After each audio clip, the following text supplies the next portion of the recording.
Maayong adlaw for Penyans. No, good day Luzon, Visayas and Mindanao. So nainangutana kung kanus makuha ang convert sa cash ni 4PMSI kung dili gamiton ang serbisyo. So para ma-process ang atong convert sa cash, kinahanglan tang mo submit sa mga requirements nga gipangayoon sa office ni 4PMSI. Una nga requirements, photocopy sa form ni 4PMSI. Ikaduha nga requirement is 4PMSI ID. Ikatulo, photocopy sa registered nga death certificate. Ikaupat, picture sa paghaya or sa lungon. No?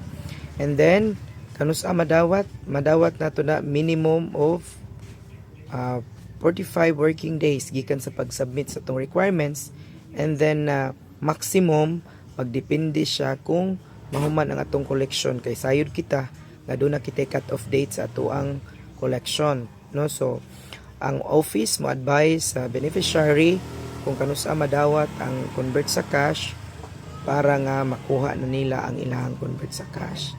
So usbo nato minimum of 45 working days. Kung maabot na ang makuha ng collection within 45 days working days, makuha na nato ang convert sa cash, pero magdepende ta kung sa collection kung kanusa makompleto, no? Kay dili man na basta-basta nga mangulikta ta kay doon naman tay cut off date.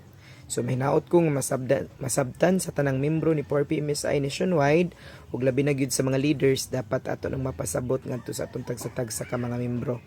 Kaya nga tuag yung purpose nga gitukod si 4PMSI para mahatagan og dissenting pagpahipos buti pasabot serbisyo ang atong gitarget ani.